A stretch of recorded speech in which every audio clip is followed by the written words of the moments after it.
What's up, y'all? By the time you're watching this, I am currently boarding my flight to, you'll find out. I can't share in real time, but in a couple days you'll see on Instagram if you follow me there.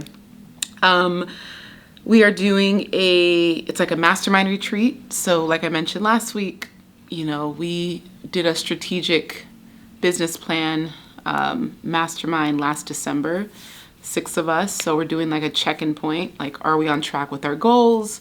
Where can we restructure? What needs to change? All that kind of stuff. So whether you're an entrepreneur or not, even if you just do kind of like a life planning session with people that you respect or people that live similar lifestyles as you, I think it's so valuable. Even if you could be in a season where you're not striving for anything, because I think it's unrealistic to feel like every single second or day of your life you should be working towards a goal. Sometimes you just want to coast and just appreciate what you've worked so hard for already, because never losing that perspective of my day-to-day, things that are like a given in my day-to-day were once a dream in my past.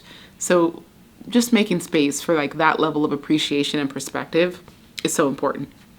So today's video, I wasn't sure where to go with it, but I think I am going to talk about the city. So if you've watched previous diaries in the other format, I mentioned how I've been looking for a new US city base. Now, I unfortunately won't be sharing the city just yet, and I'll go ahead and tell you why. I think it's super important to hold space for celebrating something with like family and close friends. Hopefully you're just already close with your family and close friends. Holding space to celebrate shamelessly, because sometimes when we share news prematurely, the celebration gets tainted because of people's projections, experiences, whatever. And I think I saw something where someone was naming their baby something and they shared what the name was, and they were just littered with comments of like, that's not a good enough name, or why don't you try this name? And it's like, man, this is like a new mother, first baby. She's so excited and, made the mistake of sharing prematurely. And now, like, I don't remember if the thread said that she ended up changing the name based on the feedback. Like, what? No one should have that much power over our lives. But that's what social media does to us. And I'm really excited. I don't know if it's going to be this week or next, but I feel a 7-day social media fast like brewing. I think whenever I feel like I'm in a season I use that word so much. I'm in a season or a phase. Girl, it ain't that serious. Whenever I feel like I pick up my phone, open Instagram impulsively, like a reflex, scroll for a few minutes, close it, do something, pick up my phone again, open up Instagram, scroll, like this impulsive cycle of nothingness. And currently my algorithm is showing me more strangers than people I follow. But here's the worst part, because it's like I see where they've stolen from TikTok. The strangers that they're showing me they're dope as hell. Like, these are great, creative, interesting people. So I'm sucked in. I'm like, oh, wow, you designed your whole home with like mud and bricks. Show me. And I'm like watching all of these like transformations, and I'm celebrating all of these stranger stories. And like, not because like, obviously it's great to celebrate people, but I'm like, wait, this is taking up the time that I want to be spending engaging with the people that I actually know and follow. So then you're frustrated because you're like, okay, well, let me scroll and find someone that I actually know. And then it takes a while to get there. So I find that I've been sucked into Instagram through these like really creative strangers showing up on my feed, which is very much like the TikTok For You page. So it hasn't been healthy. So I've been like, I gotta cut out Instagram for a bit and just like get recentered. So there's that. But back to holding space and celebrating privately. When I realized that this was the city, which I can't wait to share how it came about. I'll share a little bit of context, because I think I've also talked about how I've been praying on it. So 2 things. One, Pastor Mike Todd had a sermon about a month ago, and he said, there's someone watching online that is choosing between 2 cities, in 30 days, God will reveal it. And so, of course, I was super convicted. I was like, oh, that's for me. Like, Holy Spirit gave him a message, and I happened to be watching this sermon. I haven't watched this church for months, maybe years, and I happened to go on YouTube and stream them that night. Like, that's only God. Like, God is so beautifully mysterious in how he works. So, of course, that was for me. So when 30 days had passed, on that journey while I'm waiting for 30 days, my sister recommends a book called Draw the Circle by Mark Batterson. It's a 40-day prayer challenge. So the 30-day prophecy and the 40-day prayer challenge kind of coincided. So on a daily basis, I was able to like read a chapter of this book and like say a very specific prayer about the city I'd like to live in, or the city that I should live in, based on this next season of being like newlyweds, wanting to find a church home, wanting to find like physical community with like creative and interesting people. And yeah, being near nature, whether it's parks or water, affordable city, safe. Like we had all of these things, international airport in proximity to one, and it felt like I was just like shooting for the moon. So I felt for a minute that I had to lower my standards. But anyways, I'm 30 days past and I'm like, yoo-hoo, God, I'm still waiting. Like I'm looking for a sign and there's nothing's really coming through. I remember feeling like I would even say things like, God, let me meet someone from this city in the next 24 hours, like trying to like rush the process. And I had to get to a point where I'm like, no, like trust him. He's going to make it known and it's going to be so clear once it's made known. So what happens is maybe a couple days after that 30-day mark, what am I doing? What is happening? Okay, I just blinked. Sorry, I haven't slept much. And like I said, by the time you watch this, I'll be on a flight and I probably will have slept 3 hours before the flight. Okay, so here's what happened. So I was starting to get frustrated. I'm like, I don't know. I don't see any signs. I don't feel like I'm led in any which direction. So I read the next chapter of this 40-day prayer challenge book by Mark Batterson. And he has a great 20-minute summary on YouTube, by the way. If you type in 40-day challenge, like watch it and see why it's so powerful. So by this day, which is was it day 30? Okay, that makes it even, whoa. Okay, okay, that makes a lot of sense. Sorry, if you having ADHD, you have like 10 conversations in your head by yourself before you could actually speak it out loud. So the day's chapter said, stop praying. And I was like, what? Like, excuse me, like this is a 40-day, like we're only on day 29 or 30. Like, how am I supposed to stop praying when this is all about a praying challenge? And he was like, stop praying over things that God has already revealed the answer to. Like, faith without works is dead, but like pray like it depends on God, but work like it depends on you. And like God has already done his part and showed you, and you're just like not seeing it. So I was like convicted. I was like, oops. like, what am I missing? God is funny like that. He'll play right in your face, but like lovingly. So I'm like, okay, let me just go back to the basics. I was like, I had this private collection list on my Google Maps.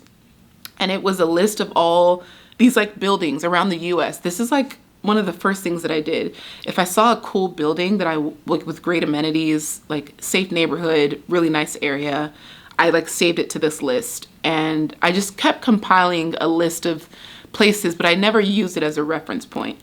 And so something made me open up this list. And when I looked through it, there was like one building in one city, one building in another city, one building in another city, one building in another city, 6 buildings in one city. And I was like, this 6 buildings? You mean there were 6 viable options of this city? And like, so then I was like, that was the first like aha moment. I was like, okay. I perked up a little bit. I was like, okay, this is something. Like, I was like, okay. So I didn't want to get too excited. And I was like, bless Stefan's heart. Every time I feel like I know the city, I tell Stefan, and I'm like, I think it's this city. And he was like, babe, no, not we. He said, I've already virtually moved with you to 12 different US cities at this point. So wherever you choose, I've already virtually moved there 12 times. He's very supportive of wherever like I decide. He wants it to be a place where I feel where I feel good about. Because obviously we have our place in Bosnia and he feels really good about it. So having our second place be somewhere I feel really good is important for just balance. And after we get married in a couple months, it's also nice to be able to split our time between two places that pour into each of us in different ways. So yeah, so he put a lot of like trust in like wherever I choose, he's like on board. So I remember being like, okay, good sign. I get out my treadmill to do my steps. I've been doing 12,000 steps every day for 40 something days. I'm so proud. And I open up YouTube, and on my YouTube homepage, the very first video is pros and cons of living in this city. Again, same city. So I'm like, okay, let me go ahead and watch it. And it shows me a like district. It talks about obviously the pros and cons. Nothing is alarming. Everything I'm like, okay, it's on par. But like it's checking all the boxes. I'm like, okay, what made this city not be like a top option in the past? I don't know. But I remember looking at one of the districts that they were talking about and like pulling up my Google Maps again and saying, okay, this sounds like a really cool district to live in. Let me just type in luxury high-rise buildings in this district. And the first one that pops up, I'm like, oh, perfect. It's like right on the district, right in the district with the gorgeous view of the skyline. And I'm like, okay, this is promising.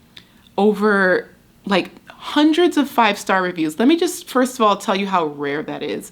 In apartment searching, if you're like using Google Maps to like look at the buildings and the reviews, you will find people like past tenants being like, I hate this place, concierge sucks, security sucks, cars get broken into, fire alarms go off, elevator doesn't work, like littered with complaints.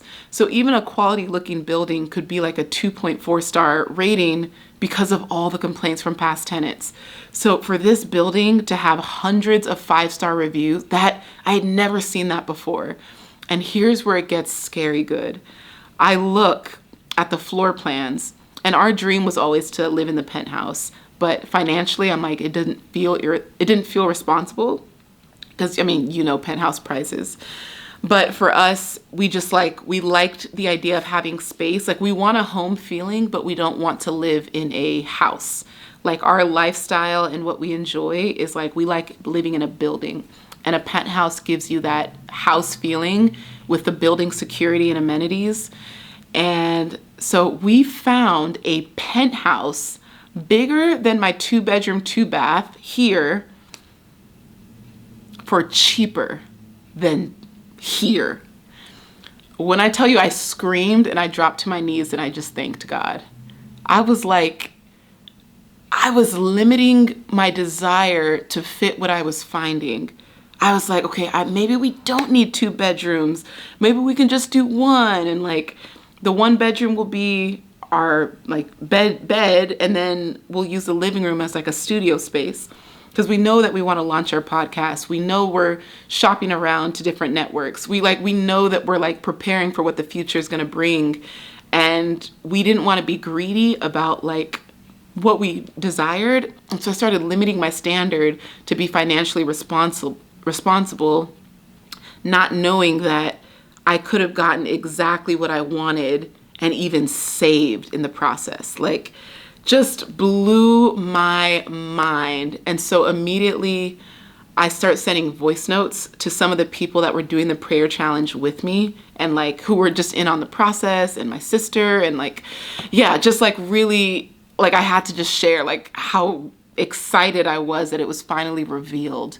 And I almost felt like I could just breathe. Like I didn't realize how much of brain space it was weighing, it was carrying. Like it was just weighing in my head so much that I didn't know.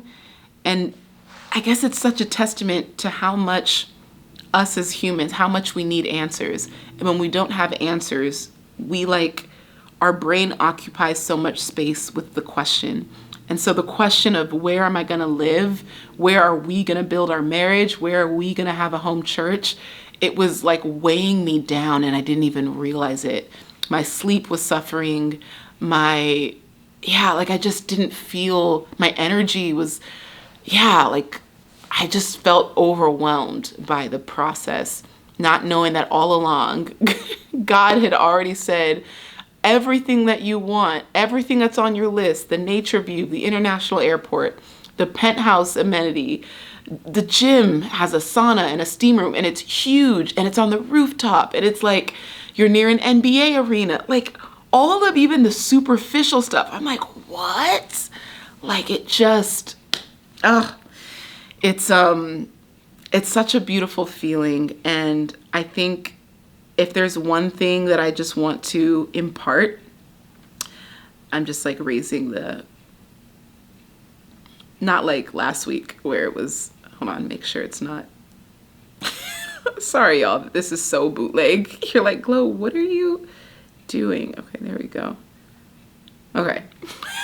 Making sure that the frame rate isn't dropped too much to where I look okay, right? This is so ghetto. Let me take it. Also, can I share my celebration nails? Well, I guess my travel nails. Aren't they so cute? I found the inspiration on Pinterest. Yeah. Just wanted to try something different. So where am I heading? So yeah, the Mastermind, I'll be there for 3.5 days. I haven't really decided. Sometimes I like to stay an extra night just like in a nearby hotel just to process everything before coming back here to Oh, and then with all of the moving stuff as well, I'm not really, a lot of this furniture is still in great condition.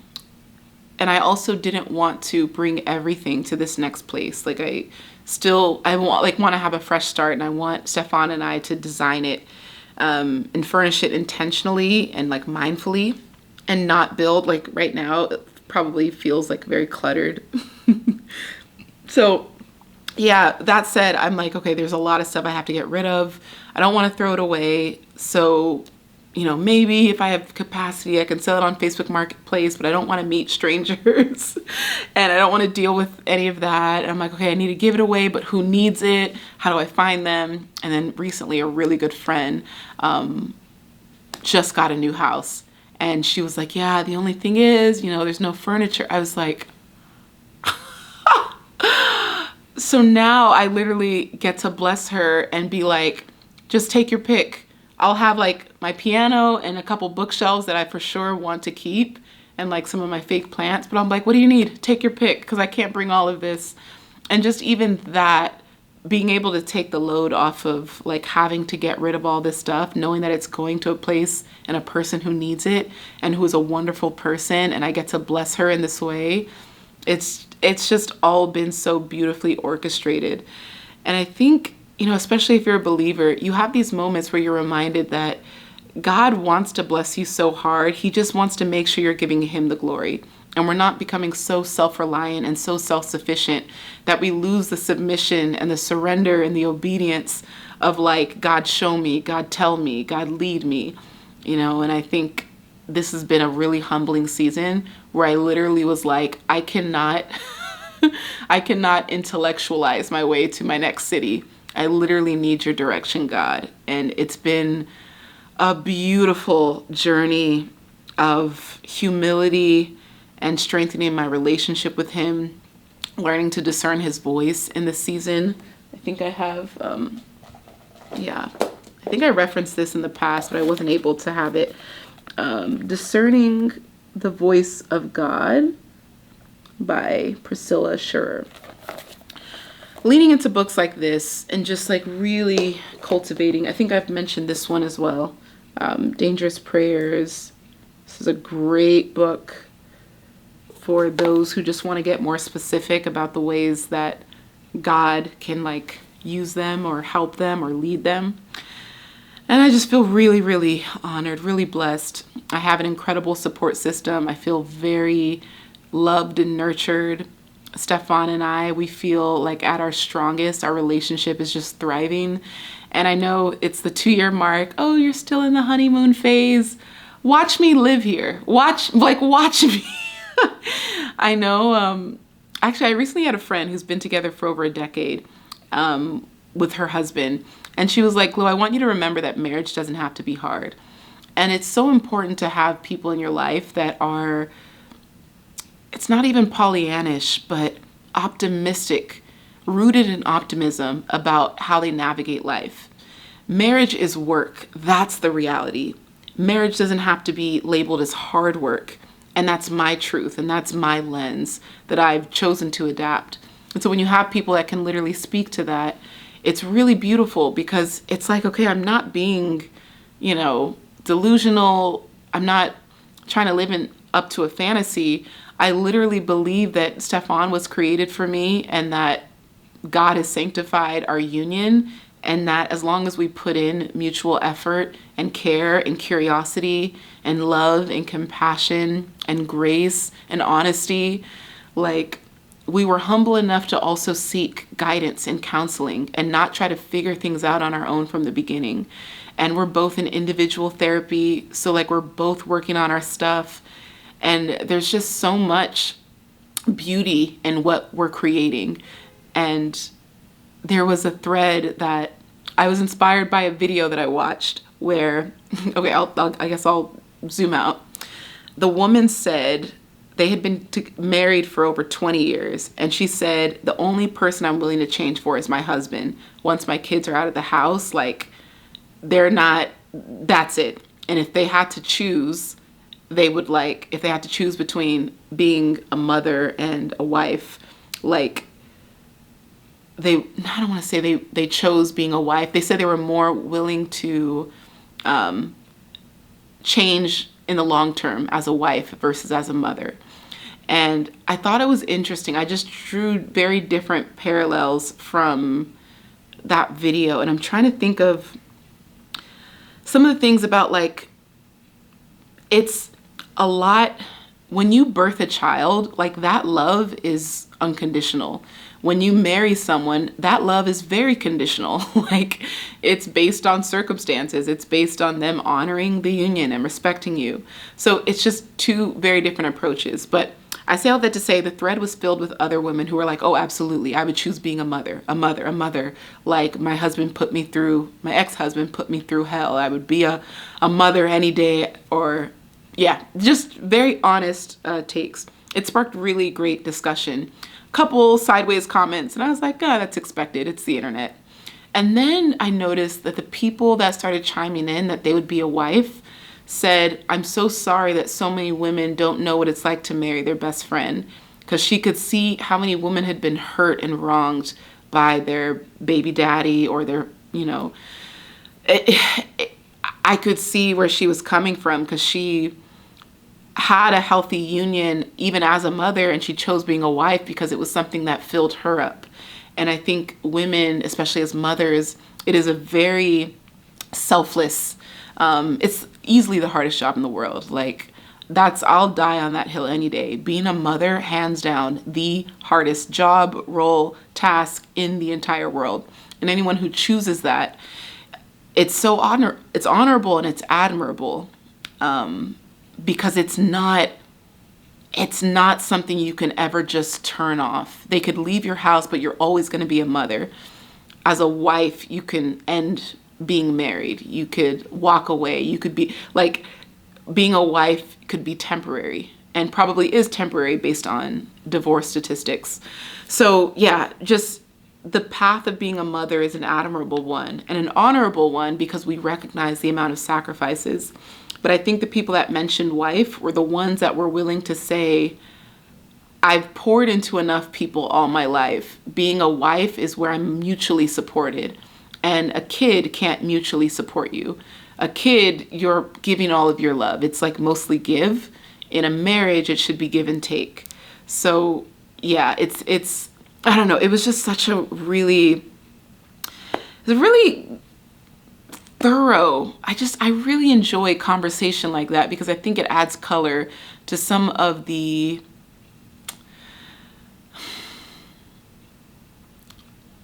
there's so many conversations that lack nuance, and I feel like these are the ones that can bring it back into the discussion. So anyways, a little bit of a tangent, but I think I just wanted to make this video just to kind of share that I've decided on the city, and what I'm most excited about is we're going to be visiting it in 3 weeks. And when we visit it, and when we like sign the lease, and when we like are sure that it's where we're going to be, I think that's where we'll make the announcement post, like taking a picture in that city, and then yeah, then I'll celebrate. So like maybe in a month's time, 6 to 8 weeks or something, but giving myself enough time to like really enjoy this season where you know what's coming and you get to now prepare for it. So yeah, I'm just like I'm really grateful for this journey, and knowing that life is like one big adventure, and you get to choose your adventures. You get to decide at any moment, this is no longer serving me and I want something different. And when I knew like this city, I don't share where I currently live because of safety and privacy reasons, that happened during 2020. But I think I'm ready for community, and I'm ready to be out there. And I also know that like, not that this matters, but I know the amount of opportunities that I wasn't able to get because people didn't know that I was here. And I was okay with that. But like, I do know what it, I know the risk of like being so private that people don't even realize that they could hire you or work with you in certain capacities because they don't even know that you're around. So I'm mindful of that. And I think another thing I realized is not letting people know where you live makes it really easy to say no. Because people could say, oh, I'm in your city. And you're like, great, enjoy. But sometimes people feel entitled to your time and energy because of proximity. And so being able for people to not know where I live is a great way for me to not have to always say no to like random coffee dates. Because I'm someone that's very introverted and I can't do superficial meetups. Like it's like there's depth, there's context, there's memories, there's layers. Like I can't just do random catch-ups. Like that drains me more than it fulfills me. So I have to have like multiple touch points of having known someone, and then that's when I'm like, okay, this will fill me up. Because I don't like to just answer questions about my life. Like I want you to feel like, no, tell me, what are you doing? What's happening in your life? How's Bob? Like, tell me about yourself. And oftentimes when people want to meet up with me, they just want to hear me talk about myself. I'm like, that's what I do on the internet to build a personal brand. I don't want to do that in real life. Like I want to hear and learn from you. So anyways, being so private, I've been able to like avoid saying no. But in this next city, I feel like it's going to teach me how to say no, or be assertive with my boundaries and not be afraid of disappointing people. People can't be disappointed when they don't even know that you're rejecting them. But if they're asking something of you and you don't have the capacity to give it, and you are able to say that and not be afraid of like how it might damage the relationship, that's growth. And I'm excited for that version of myself that is able to lean into it, because people pleasing served me in my 20s. And I do believe there is an element of people pleasing that is like, it's nice to know someone who is like agreeable and can go with the flow, doesn't raise any concerns, just easygoing. Like I took pride in being that person, but I don't care to be that anymore. At least not with strangers. Like I can be that with people that I actually do want to please and make happy, which like in, Stefan or family. So yeah, okay, this is getting to 30 minutes and I gotta pack. I gotta do laundry. I got a lot to do. I'm so grateful for this journey, and I'm so grateful that I'm documenting it so I can remember sometime in the future, like when I was so afraid of change, of how beautifully I embraced the journey and what it led me to. So I can't wait for the penthouse. Oh my gosh. I can't wait. A penthouse has been a dream. Oh my goodness. Okay. I love y'all. I appreciate